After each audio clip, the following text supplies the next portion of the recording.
அருமைநாயகம் முஹம்மது ரசூலுல்லாஹ் ஸல்லல்லாஹு அலைஹி வஸல்லம் அவர்களின் மீதும் நற்பாக்கியங்கள் நிறைந்த அவர்களுடைய உம்மத்தின் மீதும் குறிப்பாக இந்த மஜ்லிஸிலே பங்கேற்றிருக்கிற நம் அனைவர் மீதும் எல்லாம் வல்ல அல்லாஹுவின் நல்லருள் என்றென்றும் நிறைவாக உண்டாவதாக.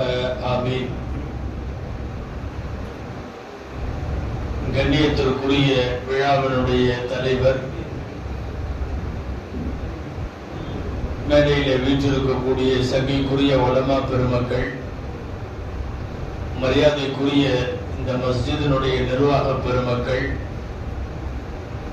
வட்டார மாவட்ட ஜமாத்துல் உலமா சபைகளினுடைய மாண்பார்ந்த அங்கத்தினர்கள்,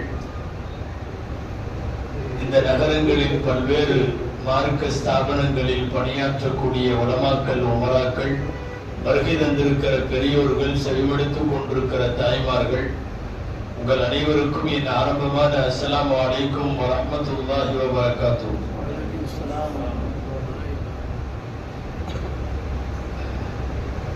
அல்லாஹுவின் பேரருளால் நபிகள் நாயகம் ஸல்லல்லாஹு அலைஹி வஸல்லம் அவர்களினுடைய வார்த்தைகளை, அவர்களுடைய வாழ்வை, அவர்கள் நமக்கு விட்டு சென்ற செய்திகளை, இதையெல்லாம் பேசப்படுவதற்கான இந்த விழாவில் நபிகள் நாயகம் ஸல்லல்லாஹு அலைஹி வஸல்லம் அவர்களுடைய குடும்பவியல் என்கிற தலைப்பிலே உங்களுக்கு முன்னால் நான் உரையாற்றுமாறு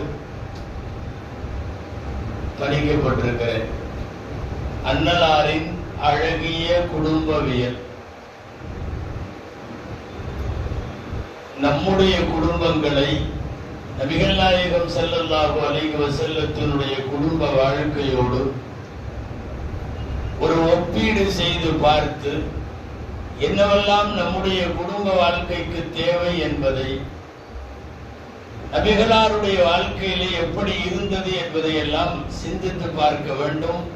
துஆ செய்கிறேன், எல்லாம் வல்ல அல்லாஹ் ஜல்ல ஷானுஹு தஆலா பயன்தரும் விஷயங்களை பேசவும், நாம் கேட்கவும், அது குறித்து சிந்திக்கவும், வரும் நாட்களிலே செயலாற்றவும் அல்லாஹ் அருள் புரிவானாக.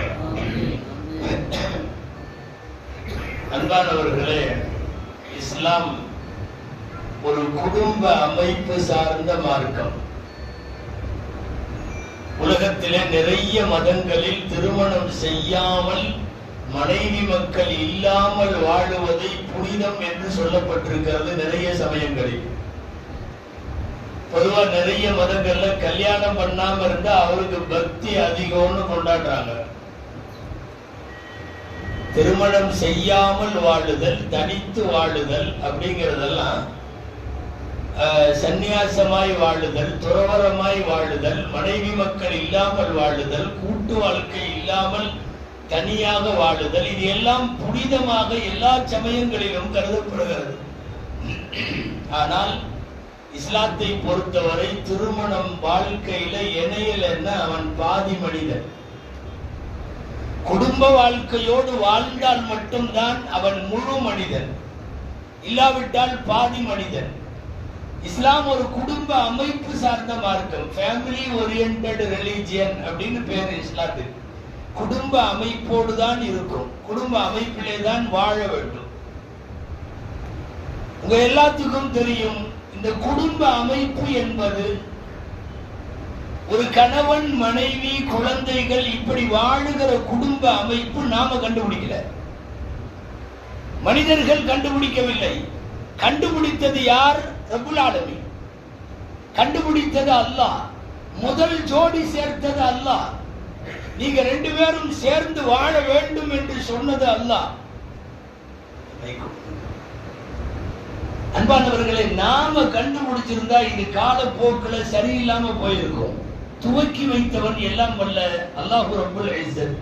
அதனால் இன்றைக்கு வரையும் இந்த குடும்ப வாழ்க்கை சிறப்பாக போய் கொண்டிருக்கிறது. நபிமார்களாக யாரையெல்லாம் அனுப்பி வைத்தானோ அவ்வளவு பேருக்கும் அல்லாஹ் மனைவிகளையும் கொடுத்தான், மக்களையும் கொடுத்தான் என்று அவன் குர்ஆனிலே சொல்லுகிறார். வஜஅல்னா லகும் அஸ்வாஜம் வதுர்ரியா. நபிமார்களுக்கு மனைவிகளை கொடுத்தோம், சந்ததிகளையும் கொடுத்தோம்.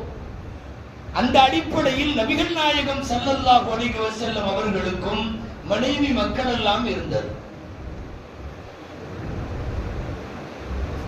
ஏதாவது ஒரு மனைவியோட ரசூலுல்லாஹ் வாழ்ந்து முடிச்சுட்டு போயிருந்தா நாம ஈஸியா சொல்லிடுவோம், ரசூலுல்லாஹ்க்கு அமைஞ்சது நல்ல முறையில அப்படியே அமைஞ்சிருச்சு, ஆனா நம்ம பாடு அப்படியா அப்படின்னு சொல்லியிருப்போம். ஆனா நபி ஸல்லல்லாஹு அலைஹி வஸல்லம் அவர்கள் ஏறத்தாழ ஒரு 10-11 மனைவியர்கள், குணம் மாறுபட்டவர்கள், அமைப்பு மாறுபட்டவர்கள், அழகிலே வேறுபட்டவர்கள், பேச்சிலே மௌனத்திலே எல்லாத்திலையும் வேற வேற கேரக்டர்கள்ல உள்ள எல்லா மனைவிகளோடும் வாழ்ந்து வழிகாட்டி இருக்கிறார்கள் பெருமானார் ஸல்லல்லாஹு அலைஹி வஸல்லம் அவர்கள். குடும்ப வாழ்க்கை நாங்கள் அடிக்கடி திருமண மேடைகள்ல பேசுவது உண்டு. அல்லாஹ் ரொம்ப நேர்த்தியா வடிவமைச்சிருக்கான் குடும்ப வாழ்க்கை. என்னவெல்லாம் ஒரு குடும்ப வாழ்க்கைக்குள்ள இறைவன் ஒரே ஒரு செய்தி மட்டும் சொல்லிட்டு கடந்துறேன். அல்லாஹ் அமைச்ச ஜோடி நினைச்சா பிரமிப்பாக இருக்கிறது. முதல் ஜோடி உருவாக்குறான் ஆதம் ஹவ்வா, அதுதான் குடும்பம். எல்லா குடும்பமும் அப்படிதான் வரணும். அதை எப்படி பண்றான் தெரியுமா? ஆதம் அலைஹிஸ்ஸலாத்தை கல்லு மண்ணு எல்லாம் உருட்டி களிமண்ல படைக்கிறான். உங்களுக்கு தெரியும், குர்ஆன்ல ஆதம படைச்சது இப்படி வருது. ஒரு இடம் மின் துராப், மண்ணில் இருந்து. ஒரு இடம் சொல்றான் மின் தீன், களிமண்ணில் இருந்து. ஒரு இடம் சொல்றான் மின் சல்சாலின் கல் ஃபஹார், தட்டினால் சத்தம் வரக்கூடிய ஓடு போன்ற சுட்ட அமைப்புல அதிலிருந்து. மொத்தத்துல கல்லு மண்ணு செங்கல் எல்லாம் கலந்து ரெடியானதுதான் அதற்கு ஆதம் அலைஹிஸ்ஸலாம். நல்லா கவனிச்சீங்களா? ஹவ்வா அம்மாவை அப்படி படைக்கல. ஹவ்வா அம்மா களிமண்ல இருந்து உண்டாகல, கல்லு மண்ணெல்லாம் வைக்கல. படைத்த ஆதம் அலைஹிஸ்ஸலாமினுடைய இதய பகுதியில், ஈரப்பகுதியில், விழா பகுதியில இருந்து உருவி ஹவ்வாவை நிறுத்த வைத்து விட்டான். அல்லாஹ் சொல்ல வர்றது என்ன தெரியுமா? வெளியுறவு துறைகளை எல்லாம் கவனிக்கிற ஆம்பளை கொஞ்சம் ஹார்டா இருக்கணும். ஹார்டா இருக்கிற ஆம்பளைய களிமண்ல இருந்து உருவாக்கிட்டான். வீட்டுல இருக்கிற பெண் மென்மையா இருக்கணும். வீட்டுல குழந்தைகளை பார்க்கிறவ மென்மையா இருக்கணும். பேஷண்ட்டுகளை பார்க்கிறவ மென்மையா இருக்கணும். பெரியவங்களை கவனிக்கிறவ மென்மையா இருக்கணும். ஒரு குடும்ப தலைவி. அதனால ஹவ்வா அம்மையாரை கல்லு மண்ணு களிமண்ணு இதுல இருந்தெல்லாம் படைக்கல. அவர்களிடம் எப்போதும் மென்மை இருக்கும். ஆக மென்மை பெண்களிடம் இருக்கும். இவர் எப்பவும் கொஞ்சம் ஹார்டா இருப்பார். ரொம்ப ஷார்ட்டா சொன்னா ஒரு ஹார்டு பிளஸ் ஒரு சாஃப்ட் இஸ் ஈக்குவல் டு குடும்பம். ஒரு ஹார்டு, அதுக்கப்புறம் ஒரு சாஃப்ட். உங்க மைண்ட் வாய்ஸ் எனக்கு கேக்குது. எங்க வீட்டுல அப்படி இல்லையே. அங்க நானெல்லாம் சாஃப்டா இருக்கேன் சமயங்கள்ல. அது என்னமோ இந்த காலத்துல அப்படிதான் இருக்கு. அதாவது களிமண்ல அல்லாஹ் நம்மளை படைச்சானா இல்ல அவங்கள படைச்சாங்களான்னு சந்தேகம் வருது. நம்முடைய வாழக்கூடிய முறைகள்ல இன்றைக்கு காலப்போக்கில் அப்படி வந்திருக்கலாம்.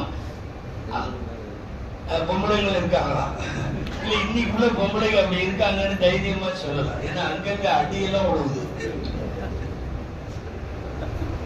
இல்ல உண்மைதாங்க. நாங்கெல்லாம் ஒரு நேரத்துல கல்யாணத்துல பேசுறப்போ மாப்பிள்ளைய உட்கார வச்சுட்டு சொல்லுவோம், ஆணாதிக்கத்தோடு அணுகாதீர்கள், பெண்கள் பாவம், பெண்களை அடிக்காதீர்கள், பெண் பாவம் பொல்லாதது அப்படின்னு எல்லாம் சொல்லிட்டு இருந்தோம். இப்ப கொஞ்சம் மாத்தமா பேச வேண்டியது இருக்கு.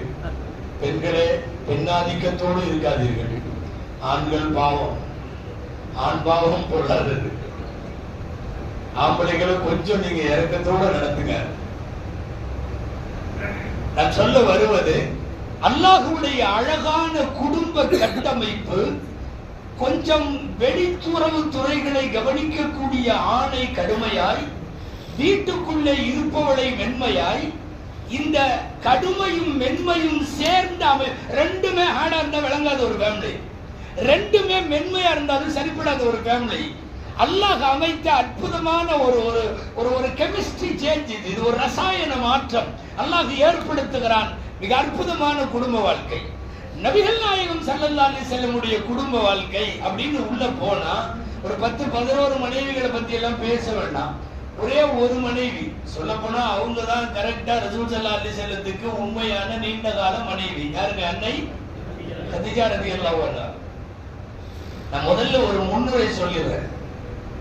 11 மனைவியில 10 மனைவி கடைசி 10 வருஷத்துல கல்யாணம் பண்ணது. அது எல்லாமே குடும்பத்துக்கோ உடலுக்கோ தேவைக்கோ அல்ல, அது அத்தனையும் அரசியலுக்காக. 10 கல்யாணம் கடைசி 10 வருஷம். 25 வருஷம் ஒரு மனைவியோடு தான் வாழ்க்கை.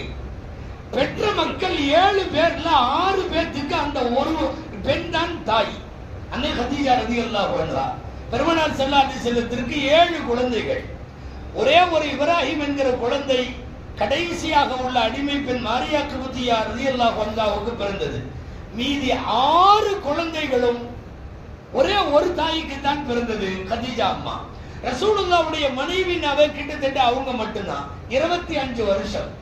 பெருமான் ஸல்லல்லாஹு அலைஹி வஸல்லமோடு வாழ்ந்து மூதாட்டியாகி கிழவியாகி 65வது வயதில அவர்கள் வஃபாத்தாகி மக்காவிலே ஜன்னத்துல் முஅல்லாவில் இன்றைய ஹுஜூம்ல அவர்கள் அடக்கப்பட்டிருக்கிறார்கள். கதீஜா ரலியல்லாஹு தஆலா அன்ஹா அவர்கள் 25 வருஷம் ஒரு மனைவியோட தான் வாழ்க்கை. பெருமானார் ஸல்லல்லாஹு அலைஹி வஸல்லம் அவர்களுடைய குடும்ப வாழ்க்கையில ஏதாவது ரோல் மாடலாக முன்மாதிரியாக சொல்ல வேண்டும்னா அதை கதீஜா ரலியல்லாஹு அன்ஹாவை சொல்ல வேண்டும். பொதுவா தமிழ்ல சொல்லுவாங்க இல்லையா, எல்லா ஆம்பளைகளோட வெற்றிக்கு பின்னாடியும் யார் இருக்கா? ஒரு பெண் இருக்கான்னு சொல்லுவாங்க. அது சில பேர்த்துக்கு தாய் இருப்பா, சில பேர்த்துக்கு தாரம் மனைவி இருப்பா. ஒவ்வொருத்தருக்கும் ஒவ்வொரு மாதிரி. மொத்தத்தில் எல்லா ஆண்களுக்கு பின்னாலும் அவர்களின் வெற்றிக்கு பின்னாலும் அவர்களை ஊக்கப்படுத்துவது, திடப்படுத்துவது, மன வலிமைப்படுத்துவது, அவர்களை நன்றாக செயல்பட வைப்பது எல்லாமே யாருன்னா ஒரு பெண் யாராவது இருப்பாங்க. குறிப்பாக சமீப காலங்களில் இந்த பங்கை மிக அதிகமாக மனைவிகள் வகிக்கிறார்கள். மனைவி கொடுக்கிற பூஸ்ட் மாதிரி, மனைவி கொடுக்கிற உத்வேகம் மாதிரி வேற யாரும் தந்துவிட முடியாது. அற்புதமான மனைவி கதீஜா ரலியல்லாஹு அன்ஹா. அது என்ன அழகான ஒரு குடும்பம் தெரியுமா? தாய்மார்கள் கவனிக்கணும். ஹிராமலை குகையில வகிய வாங்கிட்டு கீழே இறங்குறாங்க. பயந்து போய் வருகிறார்கள். எனக்கு போர்த்தி விடுங்க, நடுங்குதுன்னு சொல்லிட்டு வர்றாங்க. போர்த்தி விட வந்தது எங்க தெரியுமா? கதீஜா அம்மா வீடு. கதீஜா ரலியல்லாஹு தஆலா அன்ஹா வீட்டுல வந்த உடனே அவங்க போர்வை எல்லாம் பொத்தி விட்டு படுத்து கணவனை ஆசுவாசப்படுத்தி ஆறுதல் படுத்தி வருஷ கணக்குல ஹிராமலை குகைக்கு போயிட்டு இருக்கிறாங்க. வருஷ கணக்குல இந்த அம்மா கொண்டு போய் உணவு கொடுத்துட்டு வர்றாங்க. இன்னைக்கு உம்ரா ஹஜ்ஜுக்கு போற நம்ம கூட கீழே நின்று அண்ணாந்து பார்த்துட்டு இதெல்லாம் ஏற முடியாதுன்னு திரும்பி வந்துடுறோம். அந்த அம்மா ஏறி போயிருக்கிறாங்க. சில வரலாறுகள் படித்தால் கையில் பாத்திரத்தோடு வெறுங்காலோடு நடந்திருக்கிறார்கள் ஹிராமலையினுடைய குகையில. இன்றைக்கு வரையும் மாற்றப்படாமல் சவுதி அரசு அப்படியே வைத்திருக்கிற அடையாளங்களில் ஒன்று ஹிராவினுடைய குகை. எப்படி ஏறி இருப்பாங்கன்னு நினைச்சா கஷ்டமா இருக்கு. இபாதத்தை செய்வதற்கு குகையில வீற்றிருக்கக்கூடிய கணவருக்கு 4 நாள் 5 நாளைக்கு ஒரு தடவை தேவையான ரொட்டி சுட்டு தேவையானவைகளை பாத்திரத்தில் எடுத்துக்கொண்டு அன்னை கதீஜா ரலியல்லாஹு அன்ஹா போனார்கள்னு பார்க்கிறோம்.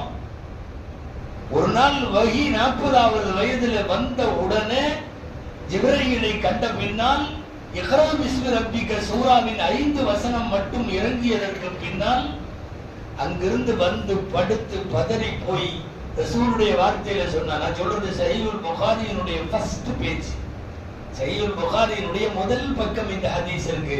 ஹத்தா பலக மின்னியல் ஜஹது, என்னுடைய எல்லா சக்தியும் போயிருச்சு. வஹஷீது அலா நஃப்ஸி, நான் என் உயிர் மீது பயந்து விட்டேன். உயிர் பயத்துல பிடரி அடிச்சு ஓடி வந்து வீட்டுல படுத்தா ஒரு புத்தி விட்டு எனக்கு அப்படி ஆயிடுச்சு இப்படி ஆயிடுச்சுன்னு சொல்றப்ப என்ன அழகான வார்த்தை தெரியுமா? கதீஜா அம்மா பேசின வார்த்தை, கல்லா வல்லாஹி லா யுஹ்ஸிக அல்லாஹு அபதா, ஒன்னும் ஆகாது, ஒன்னும் கவலைப்படாதீங்க, அல்லாஹ் உங்களை கைவிட மாட்டான், அல்லாஹ் உங்களை ஒருபோதும் கேவலப்படுத்த மாட்டான். கதீஜா அம்மா சொன்ன வார்த்தையெல்லாம் பாருங்களேன். கொஞ்சம் இன்னைக்கு இருக்கிற மனைவிமார்களும் கேளுங்களேன். இன்னக்க தசில் ஒரு ரகம், நீங்க சொந்தங்களை எல்லாம் சேர்ந்து வாழ்றீங்க. தஹ்மீலுல் கல், கஷ்டப்படுறவங்களுடைய பாரத்தை எல்லாம் நீங்க சுமைக்கிறீங்க. தக்ஸிபுல் மஅதூம், இல்லாதவர்களுக்கெல்லாம் நீங்கள் சம்பாதிக்கிறீர்கள். துகுரில் தைஃப், நீங்க விருந்தாளிகளை எல்லாம் கவனிக்கிறீங்க. துஈன அலா நவாயிபில் ஹக், சத்தியத்திற்காக உண்மைக்காக எத்தனை வழி இருக்கோ அத்தனையிலும் நீங்க உதவியா நிக்கிறீங்க. உறவுகளை பேணுகிற, கஷ்டப்படுகிறவர்களின் கஷ்டத்தை சுமக்கிற, இல்லாதவர்களுக்கு சம்பாதிக்கிற, விருந்தோம்பல் செய்கிற, சத்தியத்திற்காக போராடுகிற அல்லாஹ் உங்களை கைவிட்டு விட மாட்டான். தைரியமா இருங்க. ஒரு மனைவிய உலமாக்கள் எழுதுகிறார்கள், ஏன் ஒரு கன்னி பெண்ண ரசூலுல்லாஹ்வுக்கு மனைவியா தரல அப்படிங்கிறதுக்கு பின்னால இந்த செய்தி எல்லாம் அடக்கம். என்ன தெரியுமா? வகி வாங்கி விட்டு வருகிற போதும், அல்லது அதை சொல்லுகிற போது வெளியிலே அடி வாங்கி விட்டு வருகிற போதும், காயம்பட்டு வருகிற போதும், பிரச்சார காலத்தில் அவர்களுடைய தஅவத்தில் எக்கச்சக்கமான எதிர்ப்புகளை சந்திக்கிற போது தெம்பூட்டுகிற ஒரு பெண் மனைவியாக வேண்டும். 18 வயசுல புள்ள வந்துச்சுன்னா பின்னாடி வழியா அவங்க அம்மா வீட்டுக்கு ஓடிடும்.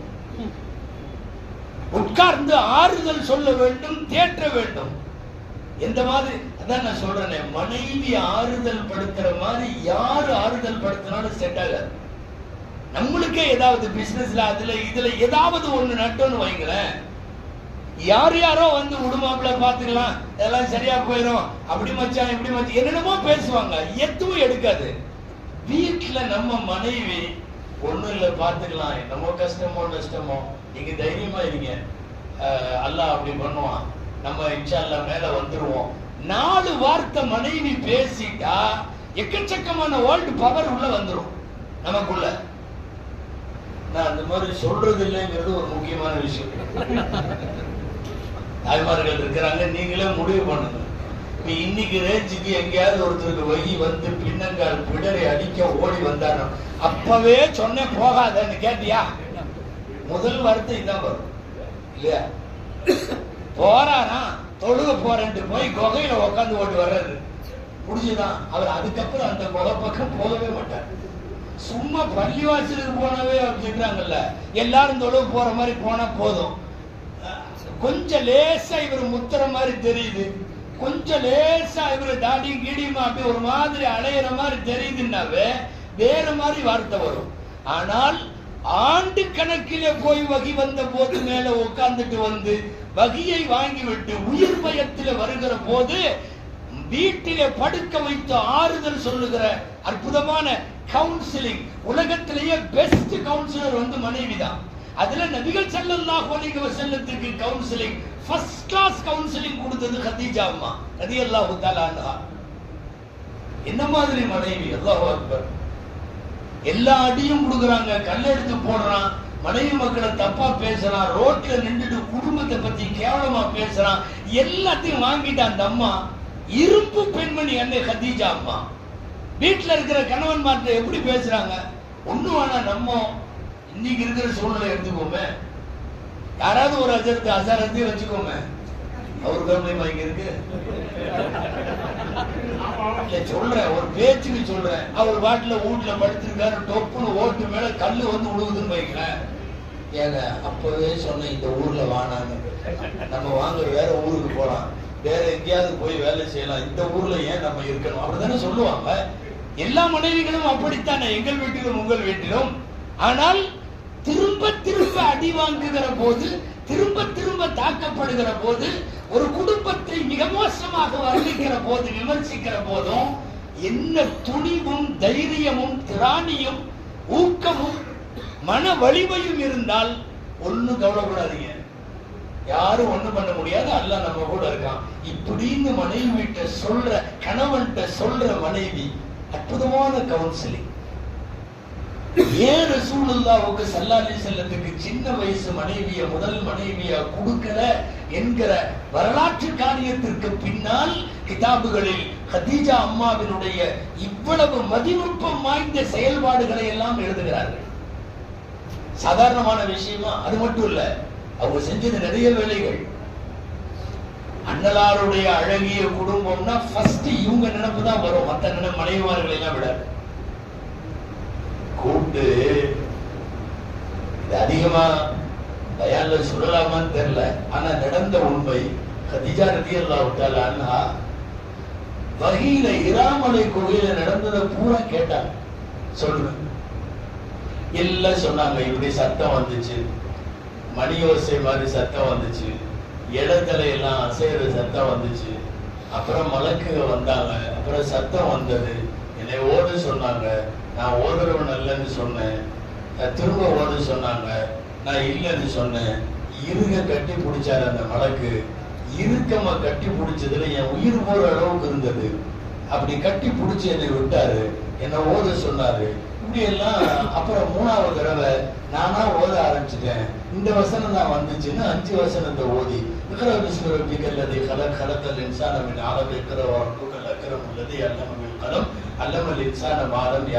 அவ்வளவுதான். இதுதான் ஃபர்ஸ்ட் இறங்குனது 5 வசனம். இருக்கிற சூரா பூரா இறங்கல. சரி, பூரா சொல்லி முடிச்சது உன்னிப்பா கேட்கிறாங்க அந்த அம்மா. யாரு? மனைவி. கேட்டுட்டு தலையில இருந்து முக்காடை எடுத்தாங்க. திறந்த தலையோடு கணவருக்கு முன்னால் வயசுல மூத்த பெண்மணி, ரசூலுல்லாஹ்வோட 15 வயசு மூப்பு இல்லையா, முஹம்மது ஸல்லல்லாஹு அலைஹி வஸல்லம் அவர்களை இப்படி வர சொல்லி அவர்களுடைய இடப்பக்க மடியில அமர வைத்தார்கள். இங்க எங்கேயாவது வீட்டுல நீங்க கோயில பார்த்த உருவம் தெரியுதான்னு கேட்டாங்க. கொஞ்ச நேரம் ரசூல் ஸல்லல்லாஹு அலைஹி வஸல்லம் பார்த்துட்டு இல்ல தெரியல இறங்கி விட்டுட்டு திரும்ப சிறிது நிமிடம் கழித்து தலையில முழுமையா தலைய மறைச்சிட்டு இந்த பக்கமா மடியில ரசூல் ஸல்லல்லாஹு அலைஹி வஸல்லம் அமர வைத்து மீண்டும் பாருங்கள் வீட்டுக்குள்ள அந்த உருவம் எப்போவாவது தெரியுதா? ரசூல் ஸல்லல்லாஹு அலைஹி வஸல்லம் உட்கார்ந்த உடனே சொல்லிட்டாங்க, ஆமா தெரியுது, அதே உருவம். கதீஜா ரலியல்லாஹு அன்ஹா ரசூலுல்லாஹ்வை இறக்க சொல்லிட்டு சொன்னாங்க, நீங்க சொல்றபடி பார்க்கும்போது அநேகமா வந்தது மலக்குமாருக்கு தான், வந்தது மலக்குதான்னு நான் கன்ஃபார்ம் பண்றேன். திறந்த தலையோடு வீட்டுக்குள்ளே உலா வருகிற பெண்கள் இருக்கிற வீட்டில் அருள் சார்ந்த மலக்குகள் வரமாட்டார்கள். நான் தலையை மூடி இருக்கிற போது காட்சி தருகிறது, தலையை நான் திறந்து போட்டா காட்சி தெரியலன்னா இது மலக்கு தான். எதுக்கும் இன்னொரு தடவை இன்னொரு மறு உறுதி ரீகன்ஃபார்ம் பண்ணிக்கலாம். வாங்க, இந்த ஊர்ல எங்க சொந்தக்காரர் வரக்கான்னு ஒருத்தர் இருக்காரு, அவரு பழைய வேதங்களை எல்லாம் கற்றறிந்த பண்டிதர், அவர்கிட்ட போலாம் வாங்கன்னு கைய பிடிச்சு ரசூலை கூட்டிட்டு போய் அவருக்கு முன்னாடி உட்கார வச்சு, வயதான பெரியவர், அவர் வேதங்களை எல்லாம் கரைச்சு முடிச்சவர், அவரு ஒரு தடவை நடந்ததை போல கேட்கிறார். கேட்டு முடிச்ச உடனே அவரு கன்ஃபார்ம் பண்றாரு, உன்கிட்ட வந்தது மூசாவுக்கு வகி கொண்டு வந்தது எந்த மலக்கோ அந்த மலக்கு தான் வகி கொண்டு வந்தார் அப்படின்னு அவரும் கன்ஃபார்ம் பண்றார். ஒரு மனைவி கணவர் இப்படி ஒரு சூழ்நிலையில் வருகிற போது மனசை திடப்படுத்தி ஆறுதல் படுத்தி பயம் இல்லை என்று சொல்லி எல்லாம் பண்ணி முடிச்சுட்டு திரும்ப கூப்பிட்டு ஒரு தடவை அது மலக்கு தான் அவர்களே ஒரு டெஸ்ட் டிரைவ் எல்லாம் பண்ணிட்டு வரக்கத்துக்கு நோக்கல்ட எல்லாத்துக்குமே இந்த மாதிரி நம்முடைய வாழ்க்கையின் காரியங்களில் உரமூட்டுகிற வழிமூட்டுகிற மன வலிமை தருகிற ஆறுதல் சொல்லுகிற அந்த மாதிரி மனைவி இருந்துட்டா போதும். நபிகள் நாயகம் ஸல்லல்லாஹு அலைஹி வஸல்லத்திற்கு அப்படிப்பட்ட அழகான குடும்ப வாழ்க்கையில் அப்படி ஒரு மனைவி இருந்தது. ரசூலுல்லாஹ்வுடைய குடும்பத்தையும் நம்ம குடும்பத்தையும் விட்ட கதீஜா அம்மா வரலாறே பேசிடுவேன், அதனால அதை முடிச்சிடலாம். நபி ஸல்லல்லாஹு அலைஹி வஸல்லத்தினுடைய குடும்பம் நமது குடும்பம் ஒரு ஒப்பீட்டளவுல யோசிச்சு பார்க்கலாமா? என்னென்னவெல்லாம் நடக்குது, நபிகளாரின் குடும்பத்திலே என்ன நடந்தது? ஷார்ட்டா சொல்றேன். பெருமானார் ஸல்லல்லாஹு அலைஹி வஸல்லத்தினுடைய 63 ஆண்டு கால வாழ்க்கையில் ஏறத்தாழ அவர்களுடைய திருமண வாழ்க்கை என்பது மனைவிகளோடு அவங்க இருந்தது 40 வருஷம் 38 வருஷம். சொல்ல போனா 25 வயசுல ஃபர்ஸ்ட் திருமணத்துல அடி எடுத்து வைக்கிறாங்களா, 63 வயசுல அவங்க வஃபாத்தா, ஏறக்குறைய 38 வருஷங்கள் மனைவிகளோடு வாழ்ந்திருக்கிறார்கள். 63 வயசு மௌத்தா போற வரையும் எந்த மனைவியையும் வாழ்க்கையில ஒரு தடவை கூட கை நீட்டி அடிச்சதில்லை, ஒரு தடவை கூட. எல்லா மனைவிகள் இதுக்கு பல நாடுகளை சார்ந்த பல்வேறு அமைப்புகளை சார்ந்த நிறைய பெண்கள் ஒரு மனைவியை கூட அடிச்சதில்லை. ஒன்று. இரண்டாவது, வஃபாத்தாகிற வரை எந்த மனைவியையும் கெட்ட வார்த்தையில திட்டினதில்லை. நாம நம்ம குடும்பத்தை இந்த இடத்துல விட்டுறேன், நாமளா கேட்டுக்க வேண்டியதுதான். கை நீட்டாத கணவன்மார்கள் யார்? கெட்ட வார்த்தை பேசாத கணவன்மார்கள் யார்? சில பேர் எல்லாம் வெளியே கூட கெட்ட வார்த்தை பேச மாட்டான், மனைவியிட மட்டும் வேணும்ட்டு பேசுவான். நல்ல ஆளுதான், சுபாவமே வந்து வெளியில கெட்ட வார்த்தை எல்லாம் பேச மாட்டார். ஆனா அது என்னமோ தெரியல, மனைவியிட்ட மட்டும் வாடின்னு ஆரம்பிச்சாருன்னா எல்லாத்தையும் எல்லா வார்த்தைகளும் பேசுவார். கை நீட்டி கணவன் 63 வயசு வரையும் ஒரு அடி அடிச்சது இல்லையே, ஒரே ஒரு தடவை கூட கெட்ட வார்த்தை பேசுறது இல்லையே. நம்ம அப்படி கல்யாண நாள்ல இருந்து யோசிச்சு பாருங்க, எத்தனை தடவை கையை நீட்டி இருப்போம். அல்லாஹு அக்பர். சஹீஹுல் புகாரி ஹுஸ்னுல் முஆஷரான்னு சொல்லி குடும்ப வாழ்க்கையை பற்றிய பாடம், அதுல இந்த ஹதீஸ் வருது. ஒரு நாள் காலை பெருமானார் ஸல்லல்லாஹு அலைஹி வஸல்லம் வீட்டில் நிறைய பெண்கள் வந்து கணவன்மார்கள் அடிக்கிறாங்கன்னு சொல்லி ரிப்போர்ட் பண்றாங்க. لقد طاف بآل محمد نساء كثير يشكون أزواجهن إنهم يضربون. நிறைய மனைவிமார்கள் வந்து கணவன்மார்கள் அடிப்பதாக முறையிடுகிறார்கள். லைசு பிகியார் லைசு உலாயிக்கும் பிகியாரிக்கும், அவங்க உங்கள நல்லவங்க இல்ல சொல்றது ரசூலுல்லாஹ்.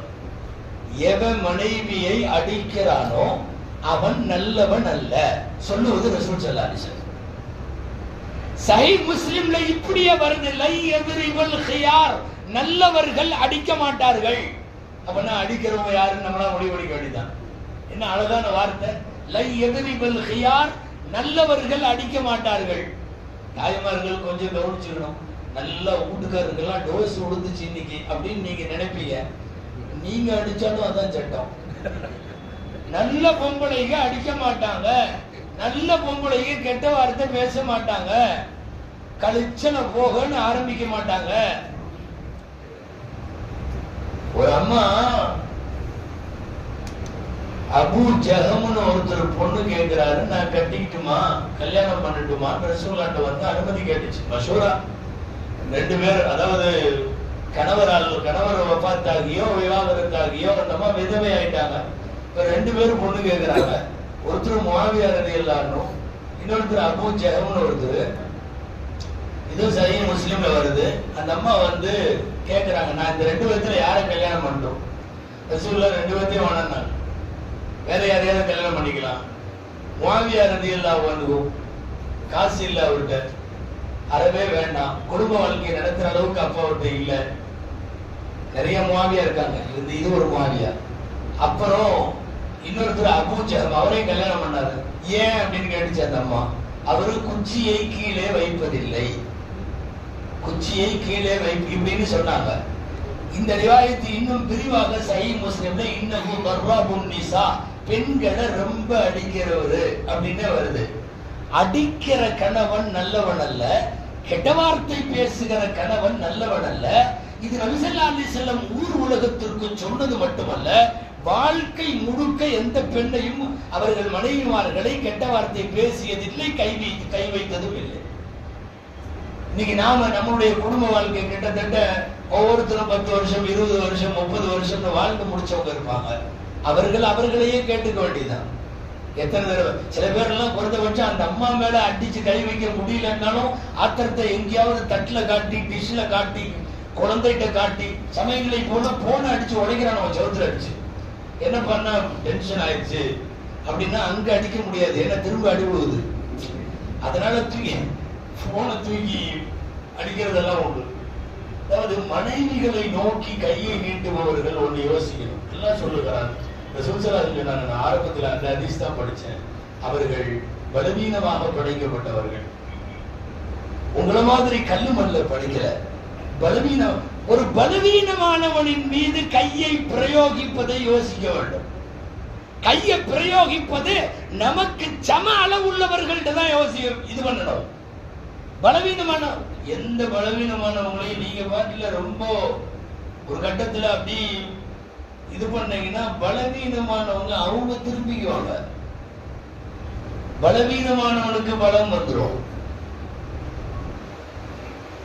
அடிக்கடி சொல்றது உண்டு. நம்ம பையன் சமயத்துல நாய அடிக்கிறது துரத்துவான் தெரியுமா? சின்ன பசங்க அவன் குனிஞ்சு இப்படி கல்லை எடுத்த உடனே அது ஓட ஆரம்பிச்சிடும். இவன் குனிறப்பவே இவன் கல்லை எடுத்துட்டு துரத்துவான் பாருங்க, பின்னாடி துரத்துவான், அதுவும் ஓடும். இவன் கையில கல்லோட துரத்துறதுனால ஓடிட்டே இருக்கும். நிறைய தடவை நான் சொல்லியிருக்கேன் இதை. என்ன தெரியுமா? அந்த பக்கம் வழி இருந்தா பிரச்சனை இல்லை, அந்த பக்கம் வழி இல்லைன்னா நாய் என்ன செய்யும்? அவ்வளவுதான், பிஸ்மில்லான்னு திரும்பும். இப்ப இவன் கையை வச்சுட்டு ஓடுவான், இவன் கையில கல்லை வச்சுக்கிட்டே ஓடுவான். அதுதான் பெண்களை கை வைக்க முடியாது, அடிக்க கூடாது. அடிச்சதில்லை. நபிகள் நாயகம் ஸல்லல்லாஹு அலைஹி வஸல்லம் போல குடும்ப வாழ்க்கையை, மிக அழகாக குடும்ப வாழ்க்கை வாழ்ந்தவர்கள் யாரும் இல்லை. தாய்மார்கள்லாம் வந்திருக்காங்க, அதனால சொல்லணும். குடும்ப வாழ்க்கையில ஸல்லல்லாஹு அலைஹி வஸல்லம் எவ்வளவு தூரம் அனுமதிகள்லாம் பெண்களுக்கு கொடுத்தாங்க தெரியுமா? ஆயிஷா அம்மா சொல்றாங்க, வீட்டுக்கு வந்தால் அவர்கள் வேலையை அவர்கள் செய்வார்கள். ஆட்டிலே பால் கறப்பார்கள், துணியை தைப்பார்கள், செருப்பை சுத்தம் செய்வார்கள். அவங்க வேலையை அவங்க பார்ப்பாங்களாம். நாம அந்த கழுவி வச்ச தட்டு இப்படி நகராது. சில பேருடைய மென்டாலிட்டியில என்ன நினைச்சிருக்கோம் தெரியுமா? ஆக்கி போடுவதற்கும் சமைத்து போடவும் துவைத்து போடவும் மட்டுமே அவள் படைக்கப்பட்டிருப்பதாக அவங்க அதை செய்யறாங்கிறது வேற. ஆனால் அது அவங்க மேல கடமை கிடையாது, கடமை கிடையாது. மார்க்கத்தினுடைய ஃபிக்ஹுடைய சட்டம் என்ன தெரியுமா?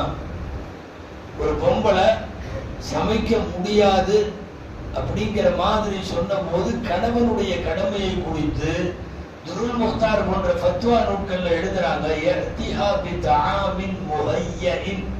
தயாரிக்கப்பட்ட உணவை மனைவிக்கு கொண்டு வந்து தர வேண்டியது கணவனுடைய கடமை. தயாரிக்கப்பட்ட உணவை தர வேண்டியது.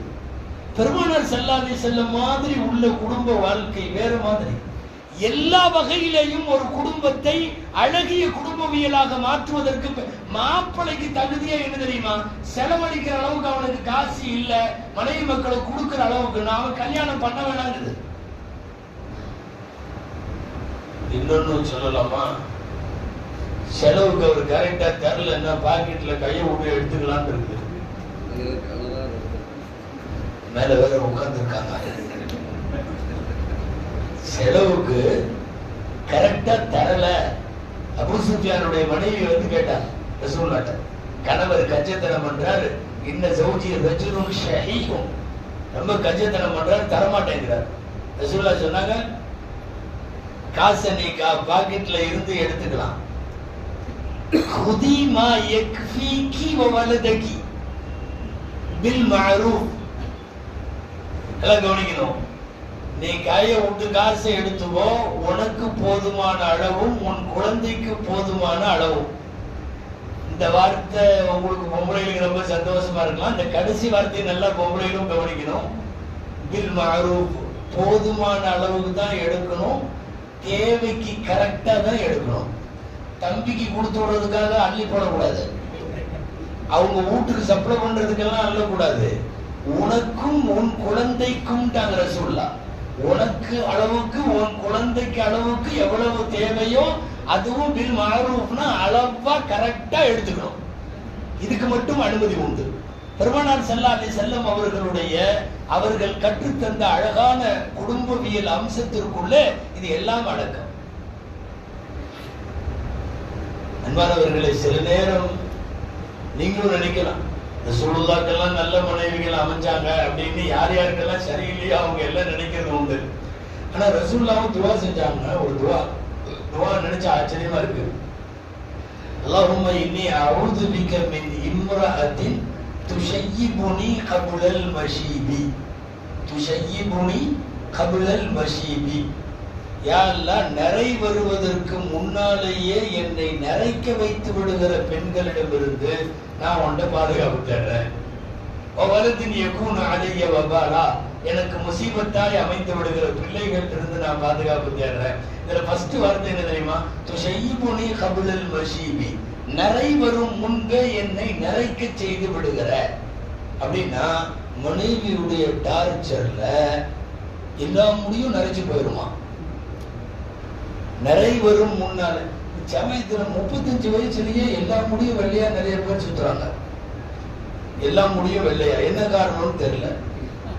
ஏன்னா தாய்மார்கள்ட்டையும் சொல்ல வேண்டியது இருக்கு. ரசூலுல்லாஹ் இந்த அளவுக்கு துவா செஞ்சிருக்காங்கன்னா எல்லா முடியும் வெள்ளையா போயிருச்சுல்ல. காசி கூட எங்க வயசு தான். நாங்க ஒன்னா உதவுறவங்கன்னு சொல்றேன். காசி வீட்லயே இருக்காங்களா? ஆனா அன்பானவர்களே, மனைவிகளுடைய இதுல பூரா நிறைச்சு போறதும் உண்டு. நான் இன்னொன்னு சொல்லட்டுமா? அட்டாக்கு பூரா ஆம்பளைகளுக்கு தான் வருது. ஹார்ட் அட்டாக் அதிகமா பெண்களுக்கு வர்றதில்லை. இந்த அட்டாக்கு காரணமே அவங்கதான் போடுறது. அதாவது கொடுக்கிற டார்ச்சர்ல தானா போய் எல்லாம் அட்டாக்கு வந்துடும். ரசூலுல்லாஹி ஸல்லல்லாஹு அலைஹி வஸல்லம் அவர்களுடைய குடும்ப வாழ்க்கை எல்லா காலத்திலேயும் அப்படியே அன்பொழுக நடந்திருக்கிறது. நபிகள் நாயகம் ஸல்லல்லாஹு அலைஹி வஸல்லம் அவர்கள் மனைவிகளோடு கலந்துரவாடிய விதம் யோசித்தால் பிரமிக்க வைக்கிறது. அன்பானவர்களே, அண்ணல் பெருமானார் முஹம்மது ரசூலுல்லாஹி ஸல்லல்லாஹு அலைஹி வஸல்லம் அவங்கள விட நாமெல்லாம் பெரிய ஆள் இல்லை. அவங்கள விட நாமெல்லாம் ஒரு பெரிய விஐபி இல்லை. ஆனா பொதுவா குடும்ப வாழ்க்கைக்கு ஒரு முக்கியமான செய்தி ஒன்று சொல்லணும். என்னன்னா, வீட்டுக்குள்ள போகும்போதே அதிகாரத்தை எல்லாம் கழட்டிடும். அங்க அன்பான கணவனாக, தந்தையாக, தாத்தாவாக, தகப்பனாக இப்படிதான் போகும். ரசூல் ஸல்லல்லாஹு அலைஹி வஸல்லம் அப்படி போனாங்க. சமயங்கள்ல சண்டை வரும்போது கொஞ்சம் இறங்கிட வேண்டியதான், ஒன்றும் தப்பில்லை. அவங்கதான் எப்பவுமே இறங்கணும்னு அவசியம் இல்லை. இந்த காலத்துல எப்படி எல்லாம் யாரும் இல்லை, எல்லாமே இறங்கிதான் இருக்கு. புத்தகத்துல படிச்ச ஒரு செய்தி, சொர்க்கத்துல 2 கேட் இருந்துச்சான். நீ சொர்க்கம்னு அஜத்து சொல்றதுனால உண்மையாலுமே 2 கேட் இருக்குன்னு நினைக்க வேணாம். நான் ஒரு புத்தகத்துல படிச்சதே சொல்றேன். சொர்க்கத்துல 2 கேட்டு. மேல போய் பார்த்தா மனைவியை அடக்கியவர்கள் அப்படின்னு ஒரு கேட்டு இருந்துச்சான். இன்னொன்று மனைவிக்கு அடங்கியவர்கள் அப்படின்னு ஒரு கேட்டு இருந்துச்சான். இங்கிருந்து ஒருத்தர் போய் பார்க்கலாம் யாரு அதிகமா இருக்கா என்னன்னு பார்த்தா பூரா அடங்கியவர்கள் வரிசை அம்மூட்டு நிக்குது. பயங்கரமா ரசு. நான் அடக்கினதுல ஒரு வயதான் நிக்கிறேன். ஒரே ஒருத்த மனைவி அடக்கினதுல வேற யாருமே இல்லை. இங்கிருந்து போனவன் போய் நேர கையை கொடுத்து, டேய் வாழ்த்துக்கள், கங்க்ராச்சுலேஷன்ஸ், நீ ஒருத்தன் தாண்டா ஆம்பளை. அத்தனை பையனும் அங்க அடங்கின வரிசையில் நிக்கிறான், நீ ஒருத்தன் தான் அடக்கின வரிசையில் இருக்க, கிரேட் அப்படின்னு கையை கொடுத்தா அவன் திருன்னு முடிக்கிறான். என்னடா முடிக்கிறான்னு பார்த்தா அவன் சொன்னா, நீ எதுக்கு என்னை பாராட்டுன்னு தெரியல, என் வைஃப் இங்க நிக்க சொல்லுச்சு. அதுக்கு மேல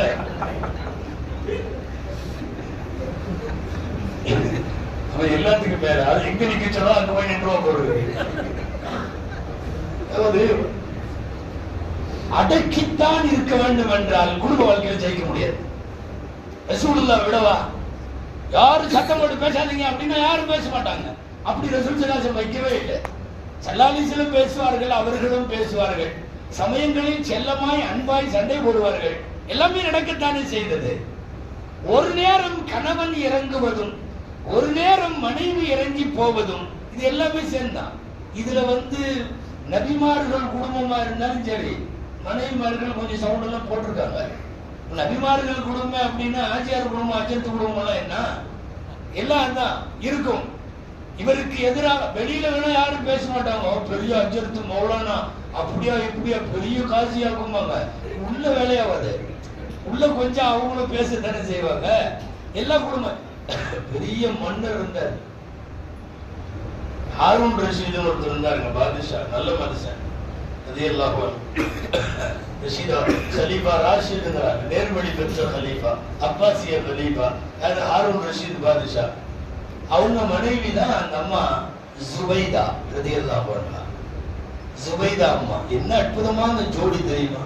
ஹாரூன் ஜுபைதா தம்பதியினர். நாட்டையே ஆளக்கூடிய அரசர் அவர். இந்த அம்மா அந்த அரசருடைய மனைவி. ஆனாலும் 2 பேருக்கு இடையில பிரச்சனை வர்றப்போ எல்லா குடும்பங்களையும் போல அங்கேயும் எல்லாமே இருக்கும். பெரிய பெரிய குடும்பங்கள்ல எல்லா பக்கம் இருக்கிற மாதிரி எல்லாமே அந்த குடும்பத்திலேயே அவங்க ரேஞ்சுக்கு இருக்கத்தானே செஞ்சது. ஹாரூன் ரஷீத் பாதுஷா அவங்க சின்ன நிகழ்ச்சி தான் அது. ஒருத்தர் கொஞ்சம் ஒரு மாதிரியா சுத்திட்டு இருப்பார். அவருக்கு பெஹ்லூல்னு பேர். அவர் அல்லாஹ்வுடைய நேசர்னு சொல்றாங்க, பெரிய அவுலியான்னு சொல்றாங்க. அவர் தன்னிலை உள்ள இதுல இருக்க மாட்டார், தன்னிலை மறந்தவரா இருப்பார். சில நேரம் வெறுநேசர்கள் அப்படி உண்டு. அவர் கிழிந்த ஆடையை போட்டிருப்பாரு, நல்ல ட்ரெஸ் கூட நல்லா நின்று பேச கூட மாட்டாரு. ஏதாவது சில்லற காசு ஜோப்ல வச்சுட்டு இருப்பாரு. அவருடைய ட்ரெஸ் எல்லாம் நல்லா இருக்காது. எங்கேயாவது ஆத்தங்கரையில சுத்துவாரு, பீச்சில் மணல்ல சுத்துவாரு, இப்படி எல்லாம் இருப்பாரு. யார் யாருக்கு என்ன பேசுறாருன்னு தெரியாது. அப்படியெல்லாம் சில வழிமாறுகள் உண்டு. பெஹ்லூல்னு ஒருத்தர், பெரிய பெரிய ஞானிகள் எல்லாம் போய் அவர்கிட்ட உட்காந்து பாடம் படிப்பாங்க. ஆனா நாமளே இப்ப பார்த்தோம்னா என்ன லூஸ் மாதிரி இருக்காருன்னு நம்ம சொல்லுவோம். அந்த மாதிரிதான் இருப்பார் அவர். இடையில ஹாரூன் ரஷீத் பாதுஷாட்ட வருவார். அவருக்கெல்லாம் எதுவும் தடைகளெல்லாம் கிடையாது. நேரம் அரண்மனைக்கு உள்ளவரே போவார். போய் சமயத்தில் திட்டிட்டு வருவார், சமயத்தில் அட்வைஸ் பண்ணிட்டு வருவார். அவர் இப்படி இந்த மாதிரி உள்ளவருங்கிறதுனால அவங்களும் அனுமதிப்பாங்க அரசர்கள்.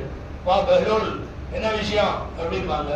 என்னத்தையாவது சொல்லிட்டு போவாரு. சமயங்கள்ல அது பெரிய அட்வைஸா இருக்கும். கொஞ்சம் ஆனா அவர் ஒரு மாதிரி, எப்ப வேணாலும் என்ன வேணாலும் கோபம் கிளம்பும், எல்லாத்துக்கும் தெரியும். அவருதான் ஒரு தடவை உனக்கு என்ன வேணும்னு மன்னர் கேட்ட உடனே, என்ன வேணும்னா கொஞ்சம் தவணையை தள்ளி போட முடியுமா, இல்ல சொர்க்கத்தை விட முடியுமா, இல்ல இப்படி எல்லாம் பேசிட்டு அதெல்லாம் முடியாதவன் நீ எதுக்கு என்ன வேணும்னு கேட்கிற அப்படின்னு அரசர் கேட்டு போனவர். அவரு வந்தாரு, நான் ஒரு நாள் நீதிபதியா இருக்கணும்னு. விவகாரம் ஆச்சே, உடனே நீதிபதியா போட்டு நீ என்ன தீர்ப்பு சொல்லுவேன்னு தெரியலையே. ஒரே ஒரு நாள் காத்தால இருந்து சாயந்தரம் வரை நான் தான் காசி, நான் தான் நீதிபதி, எல்லா வழக்கும் என்கிட்ட வரணும், நான் விசாரிச்சு தீர்ப்பு சொல்லணும்ட்டார். ரொம்ப ஆசையா கேட்டே இருக்காருன்னு சரி போன்ட்டார். கொடுத்துடக்கூடாது, கொடுத்துட்டார். காலையில இருந்து விசாரிக்க சொல்லிட்டு அவர் ஹாரூன் ரஷீத் பாதுஷாவும் அவங்க மனைவி ஜுவைதா அம்மையாரும் வெளியில தள்ளி போயிட்டாங்க. அவங்க ஒரு பூங்கால இருக்கிறாங்க. இவரு சாயந்தரம் வரையும் கேஸ் எல்லாம் அட்டன் பண்ணிட்டு சாயந்தரம் தானே வரணும் நீதிமன்றத்திலிருந்து. மத்தியானம் லொகுர் நேரமே வர்றாரு. நிறைய கழுதையோட ஓட்டிட்டு வர்றாரு. ஒரு 100 கழுதை இருக்கும், ஓட்டிக்கிட்டே வர்றாரு. மன்னர் பார்த்துட்டாரு, ஏய் பெஹ்லூல், நீதிமன்றத்தை ஒண்ணு நம்பி கொடுத்துட்டு வந்தேன், சாயந்தரம் வரை நீ வழக்கெல்லாம் விசாரிச்சு தீர்ப்பு சொல்றேன்ட்டு நீ பார்த்தா கழுதையை பேச்சுட்டு வர்ற. உடையா, நான் இனிமேல் அங்கெல்லாம் போற மாதிரி இல்லை, நீதிபதி போஸ்டே வாங்க. ஏன் காலையில இருந்து வர்ற கேஸ் பூரா புருஷன் கொண்டாடி கேஸா இருக்கு, கணவன் மனைவி கேஸா வர்றது பூரா. ரெண்டாவது, எல்லா கேஸையும் அட்டன் பண்ணி பார்த்ததுல அத்தனை பேரும் மனைவிக்கு அடிமையா கிடக்கிற, மனைவிக்கு பயந்த, மனைவிக்கு அதிகாரத்தை ஒப்படைக்கிற கணவன்மார்களா தான் இருக்கானுங்க. நான் காலையில ஃபர்ஸ்ட் கேஸ்லயே சொன்னேன், மனைவிக்கு யாரெல்லாம் பயப்படுறானோ அவரெல்லாம் ஒரு கழுதை கொடுத்துடணும், இங்க கொண்டு வந்து நிப்பாட்டணும்னு. 100 கேஸ் விசாரிச்சு 100 கழுதையோட வந்துட்டு என்று சொல்லிட்டு அந்த பெஹ்லூல் சொன்னார் மன்னரை பார்த்து, என்னன்னு, வர்ற வழியில கழுதையை ஓட்டிட்டு வர்ற வழியில அழகான ஒரு பொண்ணை பார்த்து, ரொம்ப அழகான பொண்ணு, உலகத்துல பேர் அழகி, எனக்கு மனசுல ஒண்ணு வந்துச்சு. என்னன்னு, அந்த பொண்ணு நம்ம அரசருக்கு தான் அது மனைவியா இருக்கணும் அப்படின்னு எனக்கு ரொம்ப ஆசையா இருந்துச்சுன்னு அந்த பெஹ்லூல் சொல்றப்போ மன்னர் சொன்னாரு, கொஞ்சம் மெதுவா சொல்லு, அவங்க இருக்காங்க. சுவைதா அம்மா பக்கத்துல இருக்கா, கொஞ்சம் மெதுவா பேசு. பெஹ்லூல் சொன்னாரு, எல்லாம் சேர்ந்து 100 கொடுத்தா நீ ஒரு ஆளு 100 கழுதை கொடுக்கணும். நான் சொல்ல வர்றது, அரச குடும்பமும் அப்படித்தான் இருக்கு, நபிமார்கள் நல்லோர்கள் எல்லா குடும்பமும் அப்படிதான் இருக்கு. அதனால மனைவிகளிடத்திலே இறங்கி போவதோ, சமயங்கள்ல அவர்கள் இறங்குவதோ நாம் இறங்குவதோ எந்த தவறும் இதுல கிடையாது. சொல்ல போனா அப்படி ஒருவருக்கொருவர் அனுசரித்தும் அட்ஜஸ்ட்மெண்ட் மனோபாவத்தோடு வாழ்ந்தால் தான் குடும்ப வாழ்க்கை சிறக்கும். முக்கியமான செய்தி சொல்ல வேண்டும், இன்னைக்கு சமீப காலங்களில் மிக அதிகமான விவாகரத்துகள், மிக அதிகமான குலா, எக்கச்சக்கமான குலா விவாகரத்து. எல்லாமே 20 to 30 வயசு. வாழ்ந்து முடிச்ச 50 வயசு 40 60 இவங்களாம் இல்ல. தலாக் ஆகிறது பூராமே யாருன்னா எல்லாம் இந்த வயசு தான், 20 to 30. ஏன் இவ்வளவு தலாக்கு, ஏன் இவ்வளவு குலா? ரொம்ப சுருக்கமா சொல்லிடலாம், அட்ஜஸ்ட்மெண்ட் மனோபாவத்தோடு நம்முடைய பிள்ளைகள் இன்னைக்கு வளர்க்கப்படல. கஷ்டமோ நஷ்டமோ போற இடத்துல கஞ்சியோ கூழோ என்னமோ கொஞ்சம் மேடு பள்ளம் இருந்தாலும் வாழ்ந்துடலாம் அப்படிங்கிற மனோபாவம் இல்லை. சின்னதா ஏதாவது இருந்தாலும் நான் போக மாட்டேன், நான் வாழ மாட்டேன். இதுக்கு வேடிக்கை வேதனை என்னன்னா, இதற்கு ஒத்திசைவு செய்யக்கூடிய பெற்றோர்கள் லேசா பிள்ளைக்கு சின்னதா நீ வந்துருமா, உனக்கு ராஜா மாதிரி வரிசையில எத்தனை மாப்பிள்ள இருக்கான், முதல்ல இந்த ஆளை கட்டி வச்சு அடிக்கிறேன். பையனோ பொண்ணோ அவர்கள் வாழுவதைத்தான் ஊக்கப்படுத்த வேண்டும். சுருக்கமா அட்ஜஸ்ட்மெண்ட் மனோபாவம் இல்லாமல் வளர்க்கப்படக்கூடிய பிள்ளைகள் இன்னைக்கு அதிகம். லக்ஸரி லைஃப்ல வளர்க்கப்படுறோம், ரொம்ப லக்ஸரி லைஃப். நான் எல்லாம் நம்ம அத்தனை பேர் வீடுகளையும் சொல்லுகிறேன், எல்லா வீட்டிலையும் பெண் குழந்தைகள் அவ்வளவு செல்லமாக இன்றைக்கு வளர்க்கப்படுகிறார்கள். என்ன கேட்டாலும் வாங்கி தர்றான். எனக்கு ஐபோன் வேணும், எனக்கு லேப்டாப் வேணும், எனக்கு இது வேணும், அது வேணும். எது கேட்டாலும் அந்த பெண் பிள்ளை கேட்டால் கிடைக்கும் என்கிற அளவுக்கு அந்த பெண்ணை லக்ஸரி லைஃப்ல வளர்த்துட்டு கொண்டு போய் ஒரு இடத்துல திருமணம் செய்து கொடுக்கிற போது அங்கே இருக்கிற ஏற்ற இறக்கத்தை மேடு பள்ளத்தை கொஞ்சம் கூட அனுசரிக்கிற மனப்பான்மை இல்லை. இன்னைக்கு அதனால் பெருகி வரக்கூடிய ஏராளமான விவாகரத்துகள். பெருமான் ஸல்லல்லாஹு அலைஹி வஸல்லத்தினுடைய அழகிய குடும்பம் வெறும் 10க்கு 10 மட்டுமே இருந்த ஒரு குடும்பம் அது. இன்னைக்கு நீங்க மஸ்ஜித் நபவிக்கு போறீங்கல்ல, சலான் சொல்றீங்கல்ல ரசூலுல்லாஹ்வுடைய ரவுதால, இந்த சலான் சொல்றது தானே ஆயிஷா அம்மா கூட அவங்க வாழ்ந்த வீடு.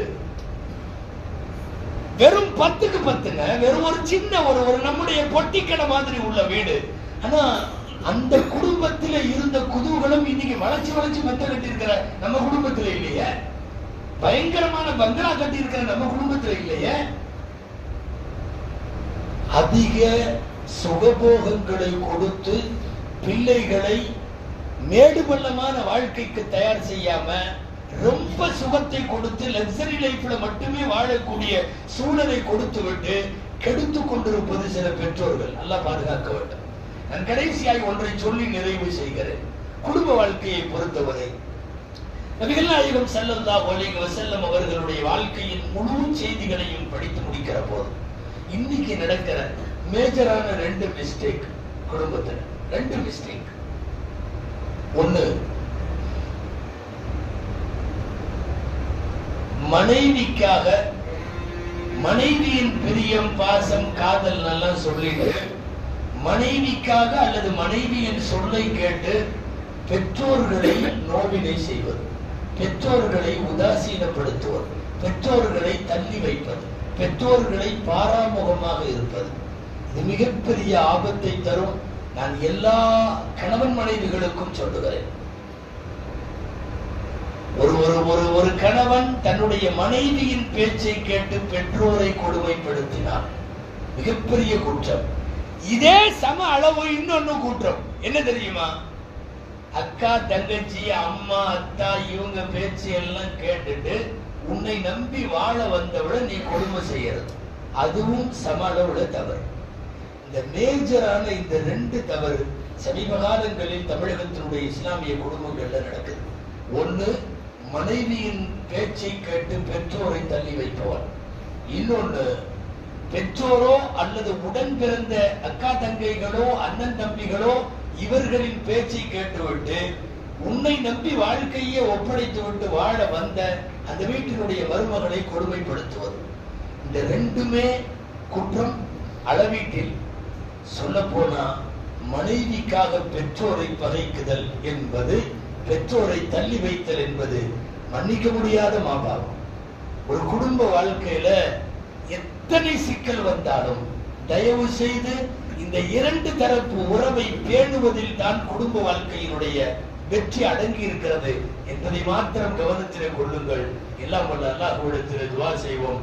அல்லாஹ் ஜல்ல ஷானஹு தஆலா பெருமானார் முஹம்மது ரசூலுல்லாஹ் ஸல்லல்லாஹு அலைஹி வஸல்லம் அவர்கள் வாழ்ந்தது போல் மகிழ்ச்சியான ஆனந்தமான குதூகலமான ஒரு குடும்ப வாழ்க்கையை அல்லாஹ் நமக்கும் நம் சந்ததிகளுக்கும் நசீபாக்குவானாக.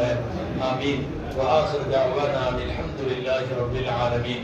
السلام عليكم ورحمة الله وبركاته. السلام عليكم.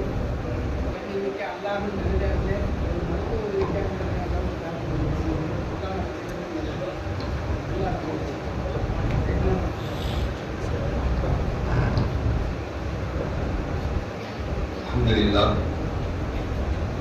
நன்றி விதைக்கு முன்பாக இப்ப நீங்க உட்கார்ந்துருக்க இடத்துல எப்படியே உட்காருங்க. இன்ஷா அல்லாஹ் உணவு இன்ஷா அல்லாஹ் உங்களுடைய கையிலே வந்து கொடுக்கப்படும். அதற்கு பிறகு இன்ஷா அல்லாஹ் தொழுகை ஆரம்பிக்கப்படும். இன்ஷா அல்லாஹ் அப்படியே அந்த இடத்துல யாரும் வாங்காம போயிடாதீங்க. இன்ஷா அல்லாஹ் கொஞ்சம் உட்காருங்க. நன்றி கொஞ்சம் உட்காருங்க. இன்ஷா அல்லாஹ் இந்த உணவு எடுத்து வந்து கொடுத்துருவாங்க. அல்ஹம்துலில்லாஹ். அல்லாஹ்வுடைய மாபெரும் கிருபையால் இன்றைய தினம் நம்முடைய பள்ளிவாசலிலே நம்முடைய உயிரின் மேலான பெருமானார் ஸல்லல்லாஹு அலைஹி வஸல்லம் அவருடைய உத்தம நபியின் உதய தின விழா என்ற இந்த மீலாது விழா பள்ளிவாசல் சார்பாகவும் மாவட்ட ஜமாத் உலமா சார்பாகவும் இப்பொழுது அல்லாஹ்வுடைய கிருபையால் நடந்தேறி இருக்கிறது. அல்லாஹ்விற்கு அனைத்து புகழும். இதற்காக வேண்டி நாங்கள் நம்முடைய சிறப்புரையாற்றிய ஹஜ்ரத் அவர்களை பேச வைக்க வேண்டும் என்பதற்காக வேண்டி நாங்கள் 3 மாசத்துக்கு முன்னாடியே ஹஜ்ரத்தை புக் பண்ணோம். டைட் ஷெட்யூல் இருக்கு ஹஜ்ரத்து. இப்போ இன்னைக்கும் நைட் ஹஜ்ரத் வேற ஒரு இடத்துக்கு பயானுக்காக வேண்டி போயிட்டு இருக்காங்க. அல்ஹம்துலில்லாஹ் தமிழகத்தில் பல்வேறு இடங்கள் ஹஜ்ரத்துடைய பயான் தினமும் ஒழித்துக் கொண்டிருக்கிறது. அதன் மூலமாக லட்சக்கணக்கான மக்கள் பயன்பெற்றுக் கொண்டிருக்கிறார்கள். என்னுடைய மனதிற்கும் மிக நெருக்கமான ஒரு ஹஜ்ரத் அவர்கள். அவருடைய பயானை மட்டும்தான் நான் அதிகமாக விரும்பி கேட்பது உண்டு. அந்த அடிப்படையில் ஹஜ்ரத் அவர்கள் இப்பொழுது நமக்கு மிக சிறப்பான ஒரு சிறப்புரையை குடும்பவியல் பற்றிய தகவலை நமக்கு தந்திருக்கிறார்கள். அல்லாஹ் தஆலா ஹஜ்ரத் அவருடைய வாழ்வில் பறக்கச் செய்வானாக. அவருடைய ஹயாத்தில் அல்லாஹ் தஆலா பறக்கச் செய்வானாக. அல்லாஹ் தஆலா அவருடைய குடும்ப வாழ்க்கையில பறக்கச் செய்வானாக. ஹஜ்ரத் அவர்களுக்கு மிகுந்த எங்களுடைய நன்றியை நம்முடைய பள்ளிவாசலின் சார்பாகவும் என் சார்பாகவும் ஜமாத் உலமா சபையின் சார்பாகவும் தெரிவித்துக் கொள்கிறோம். அடுத்ததாக இதுவரைக்கும் சிறப்பாக தலைமையேற்று இந்த விழாவை நடத்தி தந்த நம்முடைய மஸ்ஜித் மாமூர் தர்ஜுமா பள்ளிவாசலுடைய தலைவராக இருக்கக்கூடிய முத்தவலியாக இருக்கக்கூடிய அல்ஹாஜ் ஷாஜஹான் சாஹிப் அவர்களுக்கும், அதே போன்று இங்கே முன்னிலை வகித்துக் கொண்டிருக்கக்கூடிய மஸ்ஜித் மாமூர் பள்ளிவாசலுடைய நிர்வாகிகள், ஜமாத்தார்கள், வருகை தந்திருக்கக்கூடிய மற்ற உலமா பெருமக்கள் அத்தனை பேர்களுக்கும் என்னுடைய நன்றியை உரித்தாக்கிக் கொள்கிறோம். ஆரம்பமாக கிராத் ஓதிய இந்த பள்ளிவாசனுடைய மக்தப் ஆசிரியர் முகமது ஹசன் மன்மை ஹசரத் அவர்களுக்கும், ஈரம் இசைத்த மதுராந்தக வட்டார ஜமாத் உலமா சபையினுடைய செயலாளர் சுபைர் அஹமது ரப்பானி ஹசரத் அவர்களுக்கும், வரவேற்புரையாற்றிய மாவட்ட ஜமாத் உலமா சபையினுடைய துணை செயலாளர் முகமது காலித் மன்வி ஹசரத் அவர்களுக்கும் நன்றியை உரித்தாக்கிக் கொள்கிறோம். அடுத்ததாக என்னுடைய மாவட்ட ஜமாத் உலமா சபையுடைய பொருளாளர் துவக்க உரை செய்து இந்த நிகழ்வுகளை துவக்கி வைத்தார்கள். அவர்களுக்கும் என்னுடைய நன்றியை தெரிவித்துக் கொள்கிறோம். இந்த சிறப்புரைக்கு முன்பாக கருத்தரங்கம் மிக சிறப்பான முறையில் நடைபெற்றது. கொஞ்சம் அமைதியா கொடுங்க, சத்தம் போட வேண்டாம், கொஞ்சம் அமைதியா கொடுங்க. கருத்தரங்கத்தில் நிறைவேற்றை செய்த எங்களுடைய மாவட்ட ஜமாத் உலமா சபையினுடைய தலைவர் மௌலானா மௌலவி முப்துல்லா காஷிப் முடிச்சாங்க. மௌலானா மௌலவி முப்துல்லா காஷிபி ஹஜ்ரத் அவர்களுக்கும் இன்ஷா அல்லாஹ் நேரம் நெருக்கமாக இருப்பதால் கருத்துரை வழங்கிய அத்தனை உலமா பெருமக்களுக்கும் நன்றியை தெரிவித்துக் கொள்கிறோம். இந்த பயானை இதுவரைக்கும் அமைதியாக பொறுமையாக இருந்து கேட்டுக் கொண்டிருந்த அனைத்து பொதுமக்களுக்கும், தாய்மார்களுக்கும், சகோதர சகோதரிகளுக்கும் எங்களுடைய பள்ளிவாசலின் சார்பாக மனமார்ந்த நன்றிகளை தெரிவித்துக் கொள்கிறோம். அல்லாஹ் தஆலா நம்முடைய அத்தனை விஷயங்களை பொறுப்பேற்றுக் கொள்வானாக. ஜஸாக்குமுல்லாஹு கைரன் கதீரன் ஃபித்தாரி. அஸ்ஸலாமு அலைக்கும் வரஹ்மத்துல்லாஹி வபரகாத்துஹு. யாரும் எந்திரிக்க வேணாம். இன்ஷா அல்லாஹ் இந்த உங்க கையில வந்து அந்த பிரியாணி சேர்ந்துட்ட பிறகு இன்ஷா அல்லாஹ் அதுக்கு பிறகு வந்து உடனே தொழுகை நடைபெறும். அது வரைக்கும் கொஞ்சம் யாரும் எந்திரிக்க வேணாம். இன்ஷா அல்லாஹ் வாங்காம போக வேண்டாம்.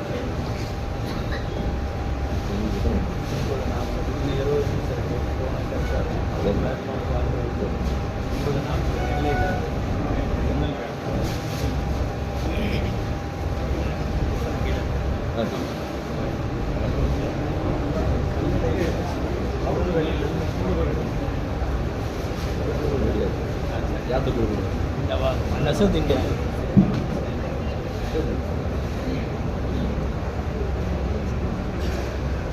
அது லேடிஸ் போகிறாங்க, இந்த சைடு வந்துடுங்க.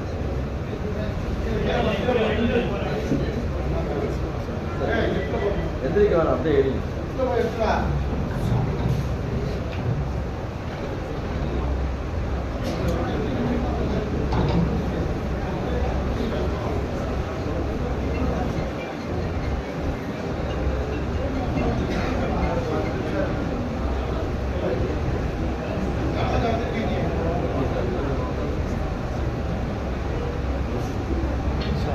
நல்லா இருக்கு. லேடிஸ் போவாங்க பார்த்து வேலை வேலை போவாங்கப்பா.